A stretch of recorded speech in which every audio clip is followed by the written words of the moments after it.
Welcome to বিজ্ঞান দিশারি। আমি সুপ্রভাত স্যার চলে এসেছি একটি নতুন ক্লাস নিয়ে।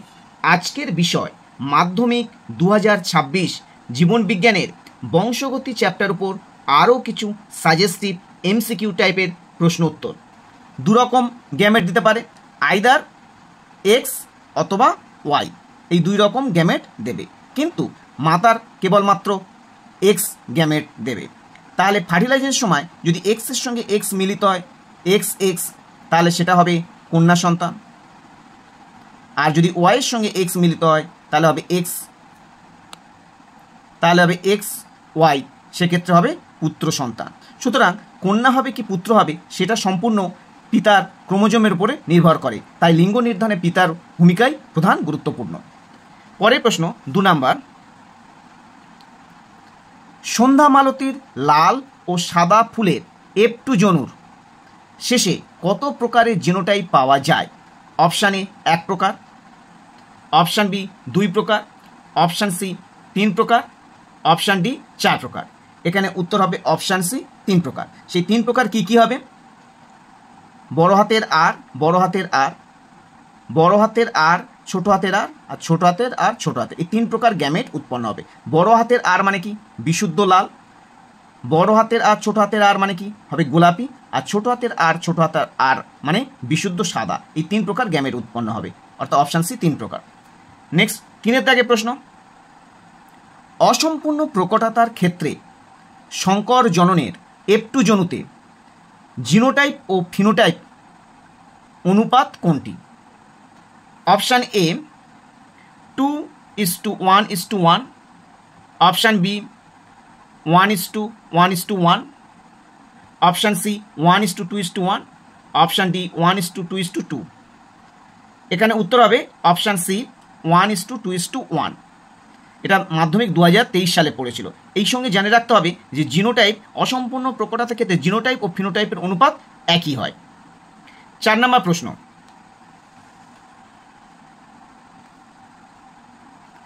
একজন আপাত স্বাভাবিক কিন্তু হিমোফিলিয়া রোগের বাহক মহিলা যদি কোনো স্বাভাবিক পুরুষকে বিবাহ করেন এবং তাদের মধ্যে যদি 2টি পুত্র সন্তান ও 2টি কন্যা সন্তান জন্মায়, তবে ওই সন্তানদের মধ্যে হিমোফিলিয়া ঘটার সম্ভাবনা কত? এটা মাধ্যমিক 2024 সালে এসেছিল।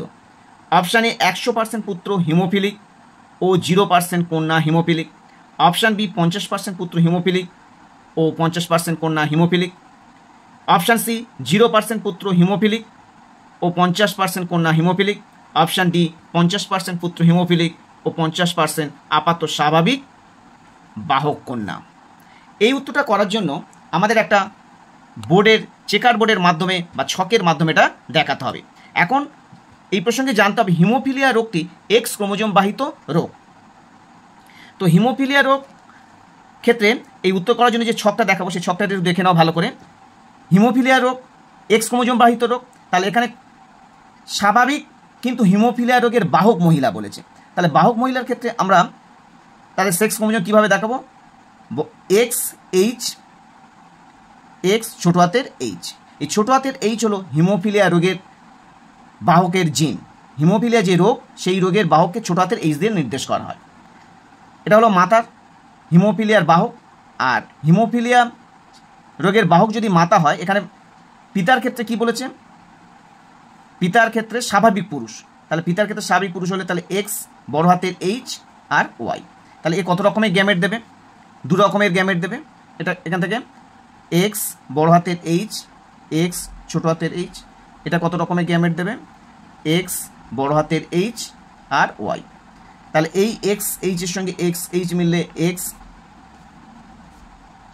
এইচ এক্স এইচ, এই এক্স এইচের সঙ্গে ওয়াই মিললে হবে এক্স এইচ ওয়াই, এই এক্স এইচের সঙ্গে এই এক্স এইচ মিললে হবে এক্স ছোটো হাতের এইচ, এক্স বড় হাতের এইচ, আর এই এক্স ওয়াইয়ের সঙ্গে মিললে হবে এক্স ছোটো হাতের এইচ ওয়াই। এখন 2টো এক্স সেটা মানে কন্যা সন্তান, এখানে 2টো এটাও কন্যা সন্তান। তাহলে এইটা যেহেতু 2টো বড় হাতের এইচ, তাহলে এটা স্বাভাবিক কন্যা, স্বাভাবিক কন্যা। এটা এক্স বড় হাতের এইচ ওয়াই, তাহলে এটা পুত্র হবে, স্বাভাবিক পুত্র, স্বাভাবিক পুত্র।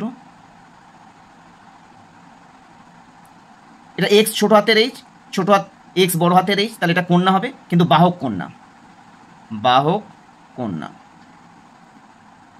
এটা এক্স ছোট হাতের এইচ ওয়াই, এটা পুত্র হবে, কিন্তু হিমোফিলিক পুত্র হবে, অর্থাৎ হিমোফিলিয়া রোগে আক্রান্ত, হিমোফিলিক পুত্র। তাহলে এক্ষেত্রে দেখা যাচ্ছে কন্যা কভাগ, দুভাগ, তাহলে দুভাগ কন্যার মধ্যে এক ভাগ বাহক কন্যা, অর্থাৎ 50% বাহক কন্যা, 50% বাহক কন্যা। আবার দুভাগ পুত্রের মধ্যে এক ভাগ পুত্র হিমোফিলিক পুত্র, অর্থাৎ 50% হবে হিমোফিলিক পুত্র, 50% হিমোফিলিক পুত্র।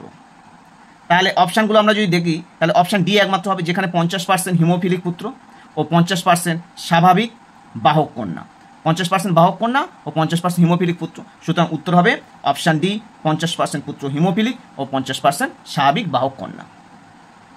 নেক্সট প্রশ্ন 5 নাম্বার, হাইড্রপস ফিটালিস যে রোগের সঙ্গে সম্পর্কিত তা নির্ধারণ করো।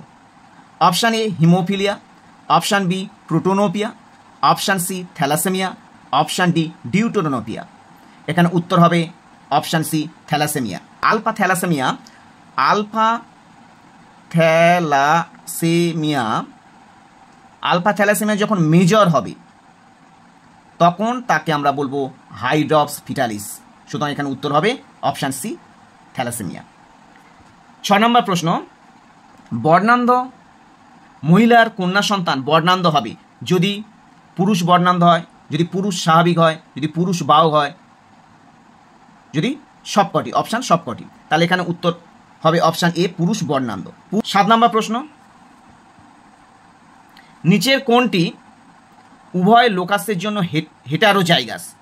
হেটারোজাইগাস, হেটারোজাইগাস আমরা কাদের বলবো? যখন দুটো অ্যালিল ভিন্ন প্রকৃতির হয় তখন তাকে আমরা বলবো হেটারোজাইগাস। অপশান এ বড় হাতের বি, ছোট হাতের বি, বড় হাতের আর, ছোট হাতের আর। অপশান বি ছোট হাতের আর, ছোট হাতের আর, ছোট হাতের ওয়াই, ছোট হাতের ওয়াই। অপশান সি বড় হাতের বি, বড় হাতের বি, বড় হাতের আর, বড় হাতের আর। অপশান ডি বড় হাতের আর, ছোট হাতের আর, বড় হাতের ওয়াই, ছোট হাতের ওয়াই। এখানে উত্তর হবে অপশান এ। দেখো বড় হাতের বি, ছোট হাতের বি, দুটো ভিন্ন প্রকৃতির অ্যালিল, আবার বড় হাতের আর, ছোট হাতের আর, সুতরাং এটাই উত্তর হবে। 8 নম্বর প্রশ্ন, যে রোগের ক্ষেত্রে পুরুষরা কখনো বাহক হয় না। Option A down syndrome, option B thalassemia, option C autosome ঘটিত রোগ, অপশান ডি এক্স ক্রোমোজোম ঘটিত রোগ। পুরুষদের সেক্স ক্রোমোজোম আমরা থাকে জানি এক্স ওয়াই, তাহলে একটি মাত্র এক্স ক্রোমোজোম থাকে। তাহলে পুরুষরা যদি এক্স ক্রোমোজোমে আক্রান্ত হয়, অর্থাৎ কোনো রোগের জিন যদি এক্স ক্রোমোজোম দ্বারা আক্রান্ত হয়, তাহলে পুরুষ সেই রোগে আক্রান্ত হবে। সুতরাং এক্স ক্রোমোজোম ঘটিত রোগ এখানে উত্তর, অপশান ডি। নেক্সট 9 নম্বর প্রশ্ন, হিমোফিলিয়া আক্রান্ত পুরুষের জিনোটাইপ কীরূপ হবে? Option A H H, option B H half arrow, option C বড় হাতের H half arrow, option D বড় হাতের এইচ, বড় হাতের এইচ। এখানে উত্তর হবে অপশান বি।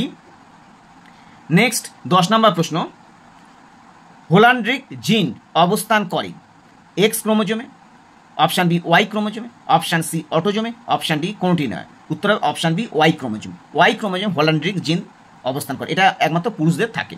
নেক্সট 11 নম্বর প্রশ্ন, 3 কন্যা আছে এমন দম্পতির চতুর্থ সন্তান কন্যা হওয়ার সম্ভাবনা কত শতাংশ? Option A 25%, option B 50%, option C 75%, option D 100%। এখানে উত্তর হবে অপশান বি 50%। একটা পিতামাতার কন্যা হবে কি পুত্র হবে সেটা সম্পূর্ণ নির্ভর করে কার উপরে? পিতার ক্রোমোজোমের উপরে। তাহলে কন্যা হতে গেলে দুটো এক্স দরকার, একটা এক্স কার থেকে আসছে? মাতার থেকে, একটা এক্স পিতার থেকে আসে।